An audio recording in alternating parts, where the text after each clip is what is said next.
Sound के physical attributes पढ़ने से पहले या ध्वनि के मौखिक मापदंड पढ़ने से पहले मैं आपको एक पेंडुलम वाला एग्जांपल बताना चाहती हूँ। यहाँ पे मैंने एक एग्जांपल बनाया कि एक सरफेस से हमने एक पेंडुलम को लटकाया हुआ है।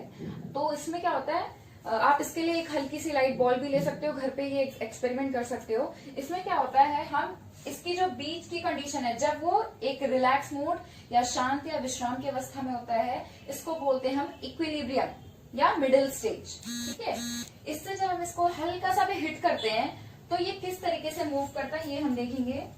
कि अपने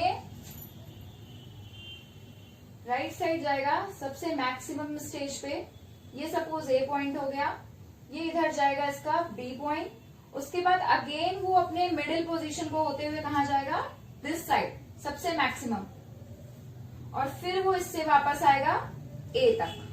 ये आपको समझ में आया? यानी एक मिड सिचुएशन से मैक्सिमम डिस्प्लेसमेंट यानी अधिकतम विस्थापन, जितनी लंबी आपकी स्ट्रेंथ या डोरी होगी वो उतना दूर तक जाएगा, छोटी होगी तो ज्यादा दूर, लंबी होगी तो कम डिस्टेंस, ये एक रूल है। उसके बाद जब आप उसको मैक्सिमम डिस्प्लेसमेंट तक जाएगा, फिर वो अपने मिडिल स्टेशन पे आएगा, फिर उसके बाद वो एक दूसरी साइड मैक्सिमम डिस्प्लेसमेंट तक जाएगा, फिर वो अपने मिडिल पोजीशन तक आएगा। तो ये पूरा जो उसका एक कंप्लीट हुआ, this is known as one cycle. अगर हम इसको वेव्स के फॉर्म में देखते हैं, ये हो गया ये मिड पॉइंट जो मैंने ड्रॉ किया। तो साउंड को जब ट्रेवल करना है तो अपने मिडिल स्टेज से maximum displacement, then middle stage, then maximum displacement, ये हो गया वन साइकिल। ठीक है, तो जब मैं फिजिकल एट्रीब्यूट्स की बात करूंगी तो ये एग्जांपल आपको ध्यान रहेगा तो आप इजीली कर लोगे। आई नो ये थोड़ा सा गैप ज्यादा हो गया है।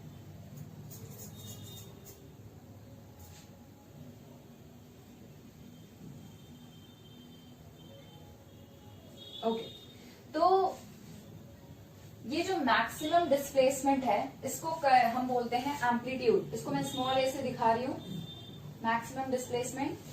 और ये जो इसने कंप्लीट किया, दिस इज वन साइकिल। इसको करने में लगा हुआ जो समय होता है, एक साइकिल, एक कंपन को कंप्लीट करने में लगा हुआ समय, वो कहलाता है टाइम पीरियड,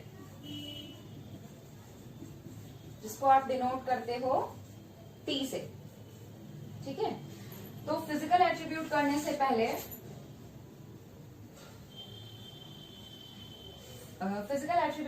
पहले हम सबसे पहला पॉइंट आता है फिजिकल एट्रीब्यूट्स में फ्रीक्वेंसी, जिसको हम हिंदी भाषा में बोलते हैं आवृत्ति।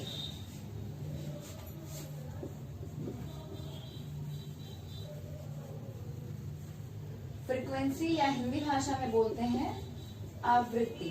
तो इसकी परिभाषा है कि एक सेकेंड में किए गए कंपनों की संख्या को फ्रीक्वेंसी कहते हैं। एक सेकेंड में किए गए कंपनों की संख्या को, द नंबर ऑफ वाइब्रेशन पर सेकेंड, इसको बोलते हैं आवृत्ति। और इसे एन से प्रदर्शित करते हैं और इसका यूनिट होता है हर्ट्ज। इसकी यूनिट होती है हर्ट्ज। उसके बाद आवृत्ति क्या होता है? आवृत्ति आवर्तकाल का उल्टा होता है, यानी n is equal to 1/t। This is T. एक साइकिल में जो टाइम लगता है उसको टाइम पीरियड बोलते हैं, और उसका अपोजिट जो होता है यानी उसको फ्रीक्वेंसी जो है आवर्तकाल का उल्टा होता है। ठीक, अब नेक्स्ट हमारा फर्स्ट हो गया फ्रीक्वेंसी, सेकंड हो गया हमारा एम्पलीट्यूड या फिर इंटेंसिटी। इंटेंसिटी तब होगा जब साउंड पर एरिया के हिसाब से हम लेते हैं। तो बेसिकली इंटेंसिटी क्या होता है? Maximum displacement of that particle.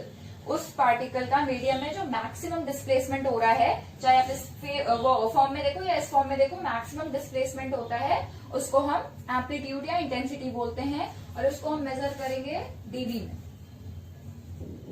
यानी डेसिबल। ये ग्राहम बेल के नाम पे यूनिट बनाई गई है, डेसिबल, डीबी।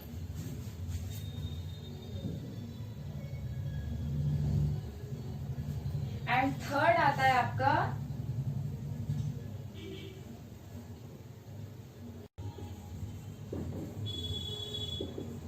टाइम पीरियड यानी कि आवर्तकाल। इसे आप टी से डिनोट करते हो, तो इसे लिखोगे कि एक कंपन करने में लगा हुआ समय क्या कहलाता है, आवर्तकाल कहलाता है। तो इसके अलावा और भी होती है, वेलोसिटी, वेवलेंथ, इतना डीप आपको नहीं करना, आपके लिए सिर्फ ये 3 बेसिक यूनिट्स ही सफिशिएंट है।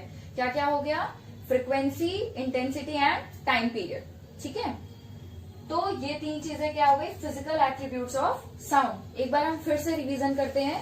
तो साउंड के physical attributes of sound, physical attributes of sound या ध्वनि के भौतिक मापदंड या ध्वनि के भौतिक गुण क्या क्या होते हैं। सबसे पहला होता है फ्रीक्वेंसी, यानी ध्वनि के कण का पर सेकेंड में जो वाइब्रेशन होता है उसे फ्रीक्वेंसी कहते हैं, जिसे हम डेसिबल में नापते हैं, जिसे हम हर्ट्ज में मेजर करते हैं। उसके बाद नेक्स्ट होता है सेकंड हमारा एम्पलीट्यूड या intensity, maximum displacement of sound particle, जो एक कण के द्वारा अधिकतम विस्थापन तय किया गया उसको इंटेंसिटी बोलते हैं, जिसे डेसिबल में मेजर करते हैं। थर्ड होता है हमारा आवर्तकाल या टाइम पीरियड, यानी एक कंपन पूरा करने में जो लगा हुआ समय उसे हम टाइम पीरियड कहते हैं। एक और चीज मैं आपको बताना चाहूंगी, जब ये इसमें आप देखोगे कई बार होता है साउंड पार्टिकल पास आ रहे होते हैं, कई बार दूर जा रहे होते हैं। तो जब वो पास आते हैं तो that is known as compression, and जब वो दूर जा रहे होते हैं तो उसको बोलते हैं रेयर फ्रैक्शन। और कहीं ना कहीं ये जो एक साइकिल है ये कंप्रेशन और रेयर फ्रैक्शन का कंबाइंड रूप होता है।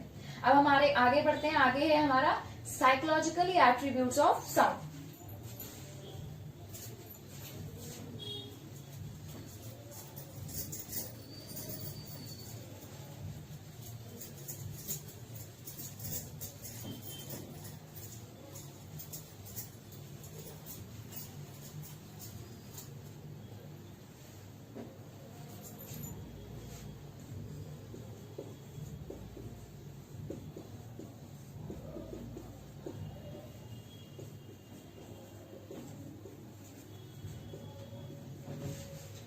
भौतिक गुण के बाद ये आता है मनोवैज्ञानिक गुण।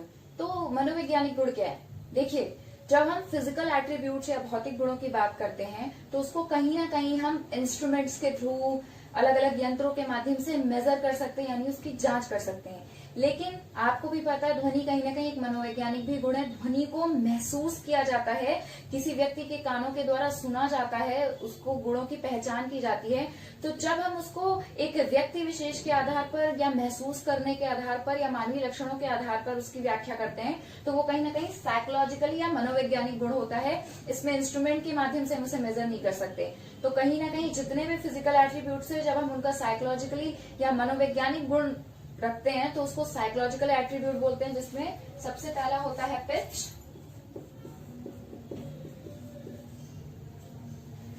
पिच कहीं ना कहीं फ्रीक्वेंसी का साइकोलॉजिकल एट्रीब्यूट होता है। फ्रीक्वेंसी का साइकोलॉजिकल एट्रीब्यूट होगा, तो जितनी ज्यादा फ्रीक्वेंसी होगी पिच भी उतनी ही ज्यादा होगी। फॉर एग्जाम्पल सबको पता है, आपके स्पीच में भी टॉपिक है वोकल कॉर्ड्स का, तो फीमेल्स की हाई फ्रीक्वेंसी होती है एंड मेल्स की लो फ्रीक्वेंसी होती है। तो जब हम इसकी बात करेंगे पिच के फॉर्म में तो कहीं ना कहीं फीमेल्स की पिच क्या होगी, हाई होगी। ऐसे ही ड्रम लो फ्रीक्वेंसी है, लेकिन जब हम पिच की बात करेंगे तो वो भी लो पिच हो जाएगा, ठीक है। नेक्स्ट आता है हमारा लाउडनेस। तो लाउडनेस किसका साइकोलॉजिकल एट्रीब्यूट है, इंटेंसिटी का।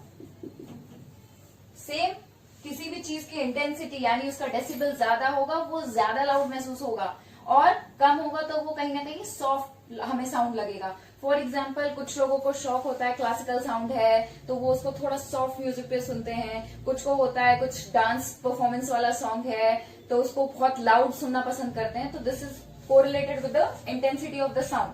जितना साउंड का इंटेंसिटी, उसकी ताकत, उसकी एनर्जी जितनी ज्यादा वो उतना लाउड।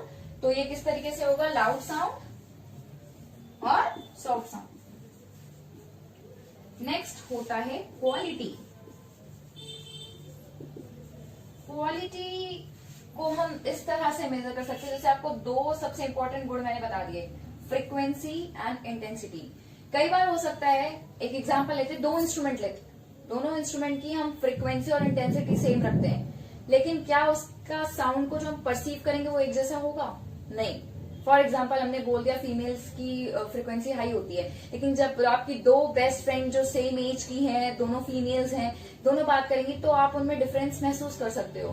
पहले के जमाने में, जब आज के टाइम पे तो स्मार्टफोन्स में आराम से आ जाता है नाम की किसका कॉल आ रहा है, ट्रू कॉलर पे भी पता चल जाता है। पहले वो जब लैंडलाइन फोन्स होते थे तो वी हैव टू गेस कि किस बुआ का फोन है, किस मौसी का फोन है। तो ये हम कैसे करते थे, with the form of quality. किसी की भी ध्वनि की व्यक्तिगत विशेषता होती है जो उसे एक व्यक्ति से दूसरे व्यक्ति में अलग करती है।